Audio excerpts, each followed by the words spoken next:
I'm Jennifer Douglas, and I want to share two quick stories about symptoms that I had and how they look like from the German New Medicine perspective.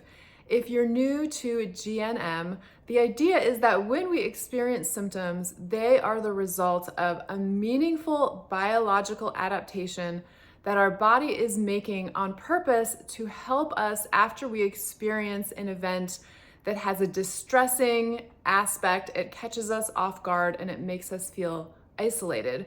And after that distressing event, our brain and a corresponding organ initiate a program to help us adapt and help us to survive this distressing event from a very biological perspective and point of view. So I'd like to share two very brief stories that have happened to me recently and how they can be interpreted from the German New Medicine perspective. So the first story is about a swollen eyelid that I had on my left eye. And I am a right-handed woman, so in German New Medicine, handedness matters for certain programs, and a swollen eyelid on my left eye indicates that it has something to do with my mother or child.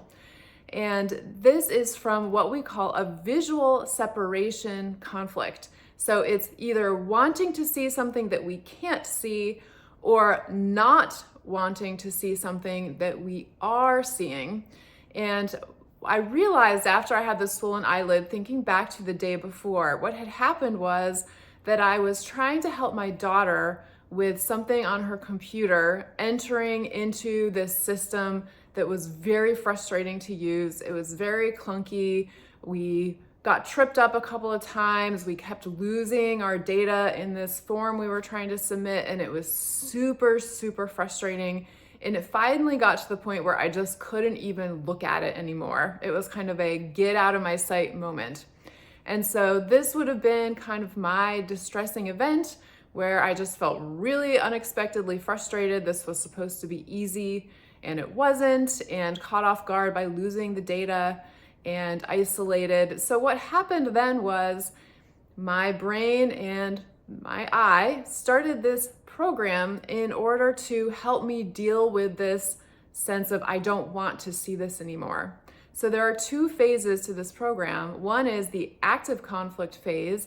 And during this phase, I didn't notice any symptoms, but my eyelid was subtly losing some cells and sensitivity. And the idea is that it helps to buffer us from this pain of seeing something we don't want to see.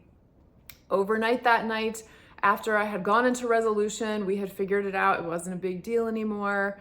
Then my eyelid was restoring those cells with some inflammation and swelling there. So that's why I woke up the next morning and I noticed my left eyelid in particular was really puffy, and that is my child side. So it had to do with this experience with my child.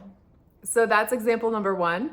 The second example actually also has to do with my child, and that was an experience of having a leg cramp in the middle of the night on the outside of my left calf. And the location is, again, important here because my left side would be my mother-child side, and I'll talk a little bit more about the calf. So in this case, when you get, say, a sudden muscle cramp or spasm, it is what we call a motor conflict in German New Medicine. And this is essentially a feeling of being stuck, being not able to move or not able to do something, not able to have an ability that you want to have in a certain situation. And so I got this cramp in the middle of the night, and immediately my mind started thinking, where did I feel stuck the day before? And since it was on the left side, I was starting to, think about, well, was there something that happened yesterday that involved my child? And one very small situation came to mind, and that is that my daughter just got her driver's license, and after school, she said that she wanted to go to Starbucks with the car. And I said, okay. And then I was looking at her on her little app to see if she was going to Starbucks. And instead of going to the one that was very close to our house, I could see that she was going to one that was much farther away. And that was a little distressing to me in that moment because I needed the car at a certain time to go to an appointment. And my immediate thought was, oh no, she's not gonna get back in time. I'm not gonna have the car. I won't be able to go to my appointment.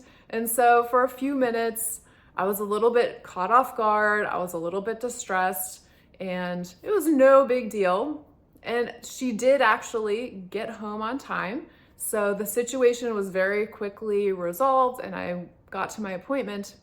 Now with the motor conflict, what's happening is that when we are feeling stuck in that active conflict phase, we actually lose a little bit of sensation and function in that muscle. And the idea is this is coming from the biological response of the play dead instinct, that if we're in danger and we're stuck, we're gonna freeze in order to play dead and get out of that danger. That is usually not noticeable unless a conflict goes on for a really long time. So I didn't notice anything going on with my leg from that active conflict phase, but as I said, the situation resolved really quickly, so I went into a resolution overnight.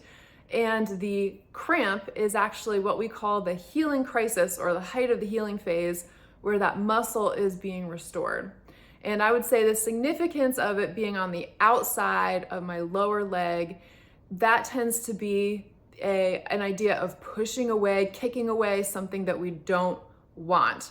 So in this sense, I had been feeling stuck because I didn't want to be left without the car. And when that resolved, I was able to move through it, and I had this cramp that was fairly short and momentary, and then it resolved. So what I wanted to share with these two examples are two kind of everyday, very small, distressing events where I had a symptom that came up during the healing phase that was very short-lived, not really a big deal, but it illustrates how the body is adapting and trying to help us when we do have these situations that catch us off guard and that are distressing in the moment. Our bodies are helping us, not harming us, in a very purposeful way. And that is what I love about learning from the GNM perspective. I hope this helps.